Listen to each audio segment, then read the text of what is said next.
The Baltimore Ravens weren't the real problem. They were just the opponent on the field. The bigger issue, as Shedeur Sanders painfully laid out after the game, was how he ended up on that field in the first place. Entering cold into a rivalry matchup at halftime, without any rhythm with the starters or mental reps under his belt, Sanders' performance was inevitably shaky. But what followed was more than a reflection on a tough night. It was an expose on a franchise's lack of quarterback planning. If you're into the real story and all the messy twists they don't show on highlight reels, go ahead and subscribe. And if you're sticking around to see how this Browns QB chaos plays out, you should definitely be subscribed. Sanders' words didn't attack, but they cut deep, revealing how far off track the Browns' preparation process had drifted. In the midst of critique, Sanders planted something stronger: perspective. He didn't demand pity or shift blame. He acknowledged his flaws, accepted his role, and pointed out exactly where the fix begins: structured reps, accountability from the top down, and patience and development. He wasn't just talking about his game. He was talking about how to build a team around a quarterback and why it matters to get it right from day one. There's something undeniably difficult about watching a young player take the fall for a team's failure to plan. That was the tone. That was the way in the room when Shedeur Sanders sat down for what should have been a routine post-game press conference and turned it into a lesson in leadership under pressure. After being unexpectedly thrown into his NFL debut against the Baltimore Ravens, without first-team reps, without time to build chemistry, and without a real shot to prepare, Sanders didn't just answer questions. He laid bare a brutal reality that too many teams in the league try to brush off. He was thrown into the fire and still took the heat himself. The Denver Broncos were in a high-stakes division matchup when it happened. Dillon Gabriel went down. Suddenly, it was Shedeur's time. Halftime. No warning. No rhythm. No starter reps. Just a headset, a playbook, and an entire weight of the offense thrown on his shoulders.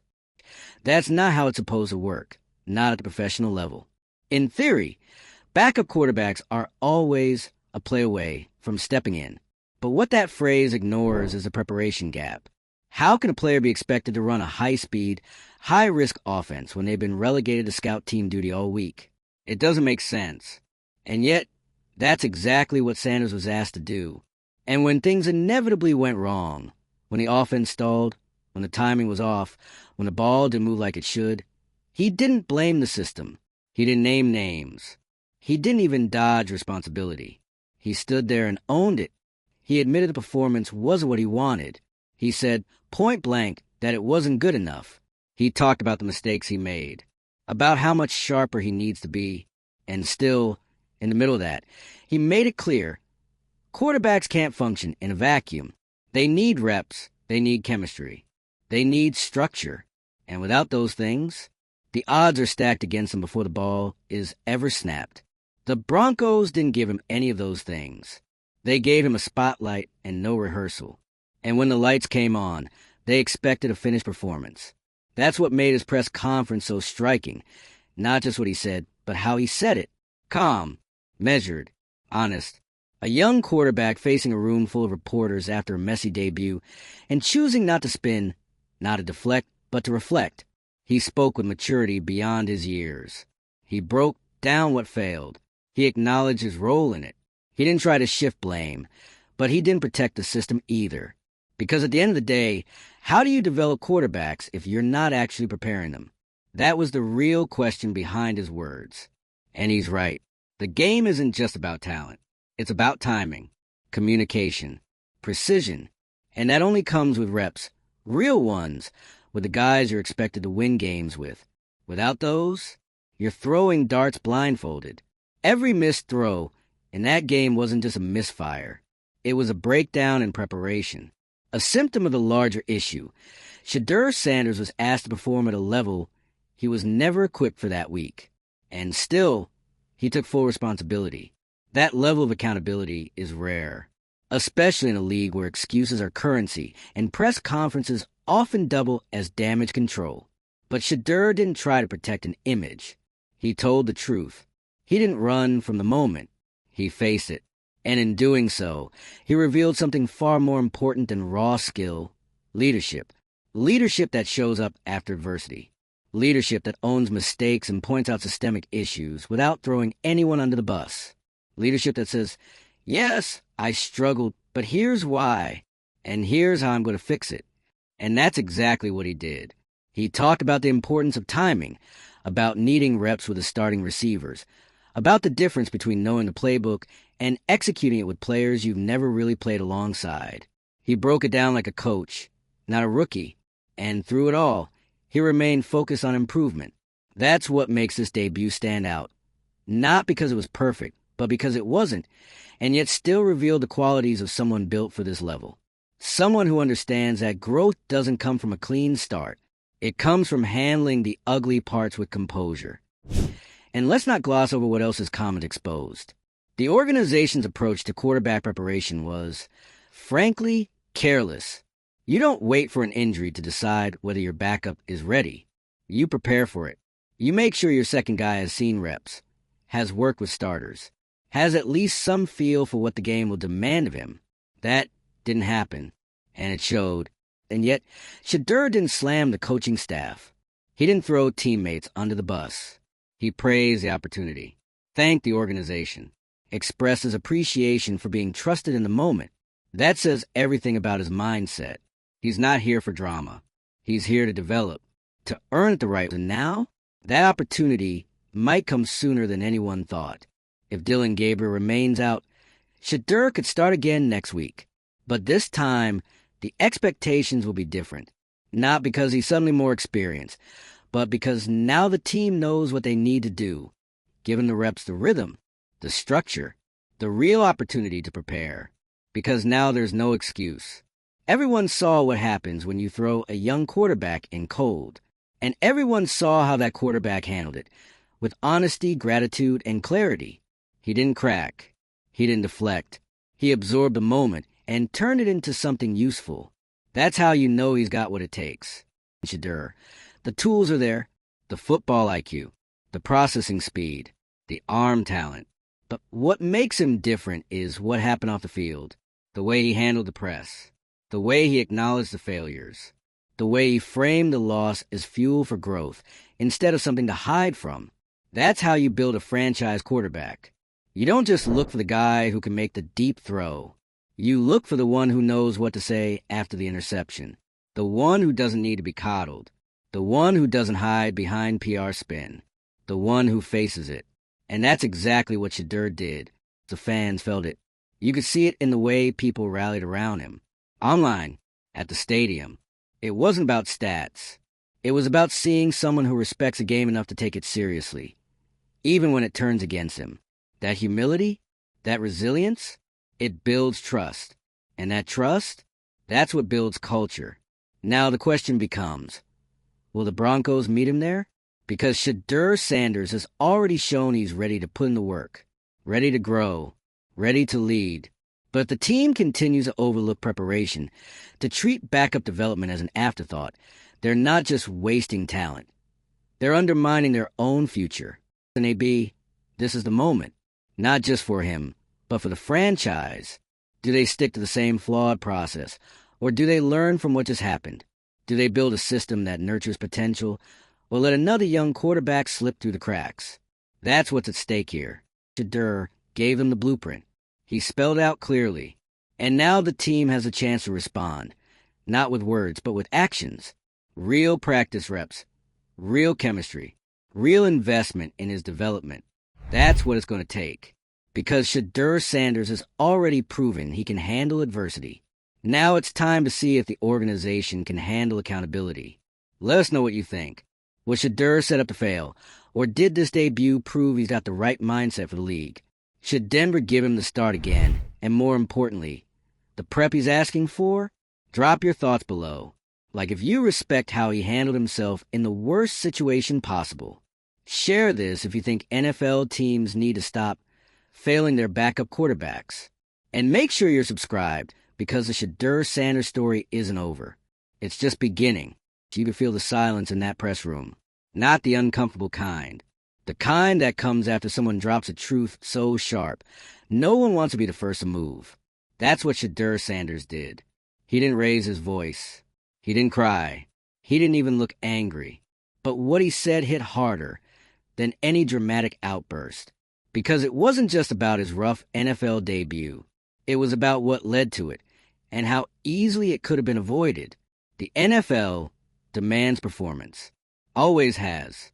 But what happens when you demand that performance without giving players the tools to succeed? That's what the story was. A quarterback asked to deliver results without being given reps, rhythm, or rapport with his teammates, and then being the one left to explain why things didn't work out. That's not development. That's sabotage dressed up as opportunity. Let's not act like this was surprise injury. Backups in this league are supposed to be ready, yes, but readiness doesn't happen by magic. It's earned during the week. It's built through consistent work with the starting unit. And it's secured when a coaching staff treats the role seriously enough to say, "We may need you. Let's get you ready." That didn't happen here. The Broncos tossed Shedeur into a game against a physical, elite defense with 0 first-team reps. No time to gel with the offense. No meaningful rhythm with his receivers. And then people wanted to talk about missed throws? Of course there were missed throws. He wasn't operating with the tools a quarterback needs to operate. And still, he owned it. He could have deflected, could have hinted that maybe this wasn't on him. But he didn't. He said it wasn't good enough, that he didn't play to the level he expects of himself, that he didn't do what the team needed. He didn't hide behind the moment. He faced it, even when the moment was built to bury him. That's the part people are still talking about. Not just that he was honest, but that he was calm, collected, confident in his ability, without making excuses for what went wrong. He walked a line most players spend years trying to figure out, the balance between humility and self-belief. He said what needed to be said without calling anyone out, but he made one thing very clear. This league is about preparation, and if you're not prepared, you're not just at a disadvantage. You're set up to fail. He didn't say that to start a war with the coaching staff. He said it to draw a line in the sand, to say this can't happen again, not just for him, but for any player who wants to grow in this league. You can't talk about next man up and then forget to build a ladder. And in doing that, Shedeur Sanders did something rare. He showed the gap between how NFL organizations talk about development and how they actually handle it. There's a difference between availability and readiness. Yes, he was physically available, but readiness? That requires reps, requires timing, requires trust. And you can't build that in a huddle 5 minutes before kickoff. You build it Monday through Saturday by giving your backup quarterback the same level of intentional, structured work you'd give your starter. So when Shedeur said he wants to improve, he wasn't talking about watching more film or lifting more weights. He was talking about preparation, about getting time on the field with the people he's supposed to move the chains with, because football is chemistry, period. It's one thing to know the plays. It's another thing to feel the game with your teammates, to trust the way a receiver runs a route, to know how long your left tackle holds his block, to have the rhythm that makes the difference between a third down conversion and a 3 and out. He didn't have that. That's not opinion. That's what the performance showed. But instead of panicking, instead of spiraling, Shedeur gave everyone a clear-eyed look at what it means to be a quarterback trying to make the leap from potential production. It's not flashy. It's not glamorous.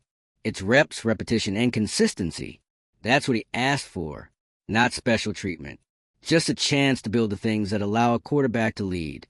And make no mistake, he wants to lead.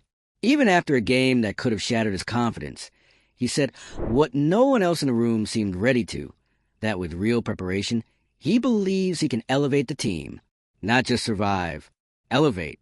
That wasn't ego. It was intent. He sees where he fits into the future. And he's not asking to be handed anything. He's asking for the system to meet him halfway, to give him what any player needs to succeed. Structure, reps, and the time to grow into the moment. That's what's at stake now, because the conversation has shifted. After his debut, it's no longer about whether Shedeur Sanders might be a future leader. It's about whether the Broncos are serious about helping him get there. That means this next week, if he starts again, can't be a repeat. No more cold call-ups. No more throwing him out there with no rapport.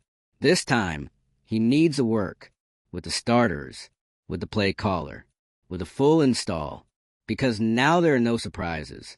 If Gabriel's unavailable, Sanders is the guy, so treat him like the guy. And if they don't, then the problem isn't under center. It's up top. You don't get many quarterbacks who respond to adversity like Shedeur did, who take responsibility without flinching and still demand accountability from the people around them. That's what real leadership looks like. And if you're lucky enough to have that in your locker room, you protect it. You nurture it. You don't waste it. Because what we saw from Sanders wasn't just a young player trying to stay afloat. We saw someone who understands a game, who understands himself, and who understands what it takes to win, not just in a box score, but in a locker room. Players like that, you build around them. You don't ask them to carry a broken system. You fix the system to make sure they don't have to. So now, the ball is in Denver's court. Do they learn from this? Or do they double down on a structure that failed a promising young quarterback in his very first appearance? Because Shedeur isn't going to lose confidence. That much is obvious.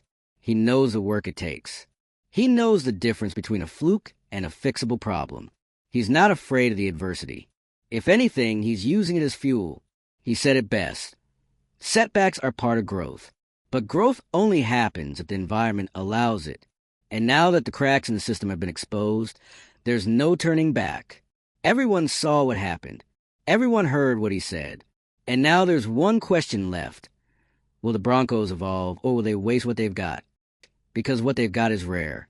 A quarterback who wants to lead, who wants the responsibility, who's not afraid to speak the truth, even when it's uncomfortable, and who believes, despite all of it, that he can be the one to help turn things around. He's already won the respect. Now give him the reps. This is what makes Shedeur Sanders different. It wasn't the game that defined him. It was what came after.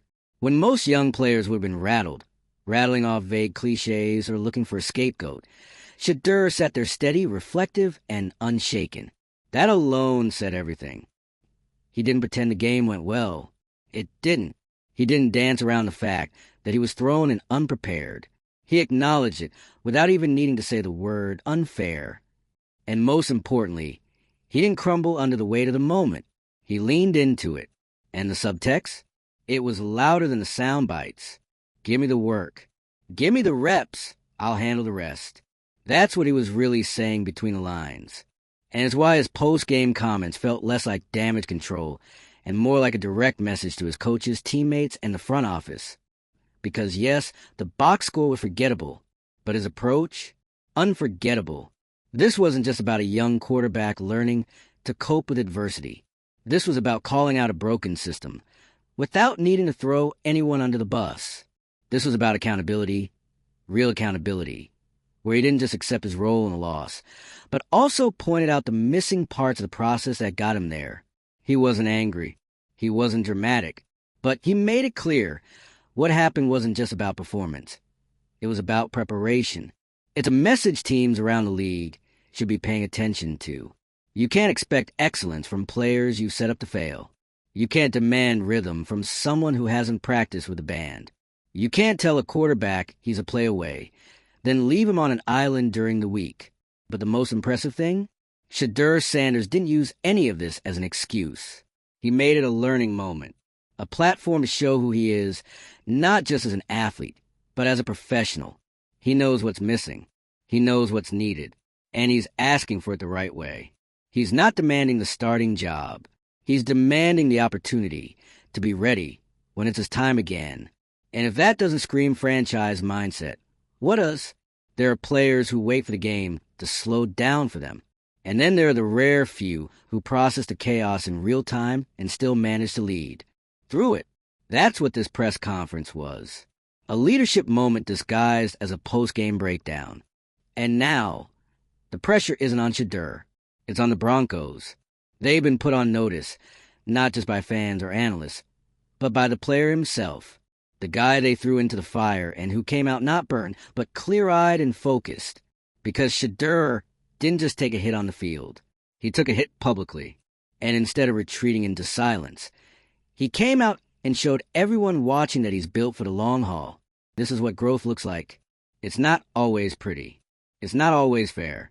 But the way you handle it, that's the separator. That's what turns a quarterback into a cornerstone. And Shedeur just showed he has that potential. He's not just talking about next week. He's talking about building something sustainable, about putting in the reps, developing timing, earning trust, about the process, the actual process. That takes a college standout and turns him into a Sunday difference maker. But none of that happens if the team continues treating backup prep like a footnote. It's time to stop romanticizing the unexpected hero narrative. Real success doesn't come from a quarterback stepping up in chaos. It comes from giving him the chance to be ready for the chaos when it comes. Because it always comes. That's the NFL. And Shedeur Sanders? He just proved he knows that better than anyone. Now it's on the Broncos to prove they do too. No more cold toss-ins. No more wasted reps. No more he'll figure out hope. They have a player who's willing to take responsibility, who wants to work, who understands the system better than most people expected. And they've got one shot to handle it right. So what's it going to be? You've heard his side. You've seen the honesty. You've seen the accountability. He's told the truth. Now the organization has to decide what to do with it. Will they build around his leadership? Or keep burying it beneath outdated ideas of what ready looks like? Tell us what you think. Should Shedeur get a full week of starter prep? Should he start if Gabriel's not ready? Or should the team go another direction? Let us know in the comments. Hit the like button if you respect the way Shedeur handled the pressure. And make sure to subscribe so you don't miss what happens next, because this is more than a quarterback story. It's a spotlight on how teams treat the people they say they believe in.